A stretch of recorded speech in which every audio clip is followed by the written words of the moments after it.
Notice that the goals that you already assigned in a previous lesson are preceded with dotted circles in the current lesson. These represent unevaluated goals. You can also see that 0 out of 4 goals have been evaluated. Also notice that unevaluated appears under the goal. The number 1 here is a counter that shows how many weeks the goal has been assigned for. To evaluate the goal, tap on the circle. After this first tap, the goal is marked as complete. Tap on it again and the goal is reassigned for the student to practice another week. At this point, there is no penalty to the student. Notice the student's score above is still 0, which represents a perfect score. And by the way, if I were to tap on the circle again, it would return back to its original unevaluated state, but I'm going to do something else with this goal. This particular goal should be very easy for any student to fix in 2 to 3 days of practicing, let alone a week. That's why I'm going to tap on the goal itself to go into its goal settings and turn this into a treble goal. Notice now that the circle turns red and the student's current score above shows 1. When the student practices this goal, the student sees that it's a treble goal, which prompts the student to make adjustments to their practicing strategy. The next week, if the student still hasn't gotten this treble goal done and you reassign it again, the score penalty for the goal will automatically increase to 2. Then 3 the week after that, and so on. Research has shown beyond any doubt in all fields of study, from athletics to academics to music, that clear, accurate, and immediate feedback is critical to a student's ability to improve themselves. In academics, this feedback takes the form of grades on homework assignments that accurately reflect the quality of the student's work.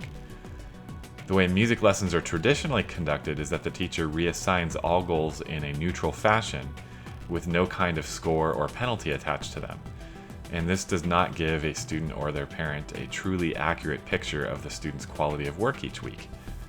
Unfortunately, this has the effect of normalizing the reassignment of goals. This is not the most effective way to deliver feedback to students. Feedback is more strongly and consistently related to achievement than any other teaching behavior, and this relationship is consistent regardless of grade, socioeconomic status, race, or school setting. Even so, MetaPractice respects that every teacher has their own philosophy and teaching style, which is why teachers can use MetaPractice with or without the use of treble goals. But I do encourage all teachers to consider using them. At least try them out with your students who are most eager to improve themselves and/or who have the most room for improvement. Most students thrive with treble goals and welcome the challenge. It's no different from a good video game. When a student jumps too early or too late and falls in the lava, there is a natural consequence. They lose a life in the video game. This produces high motivation to avoid making the same mistake again. Treble goals don't cause virtual death via lava, but they do produce similar motivation to adjust future action based on natural consequences.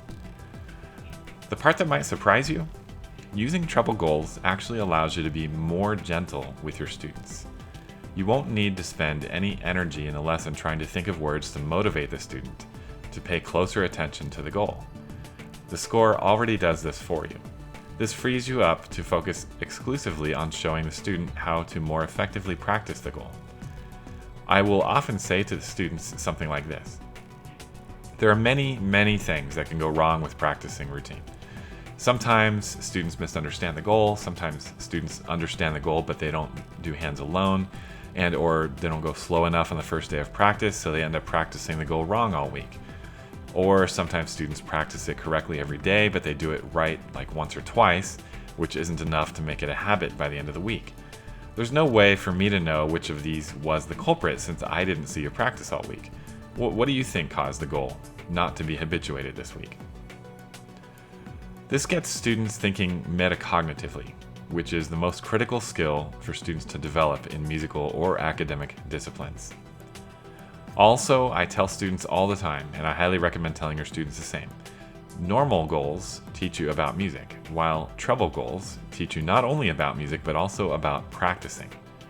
Treble goals, therefore, are your most valuable goals assigned to you each week. They are your metacognitive goals.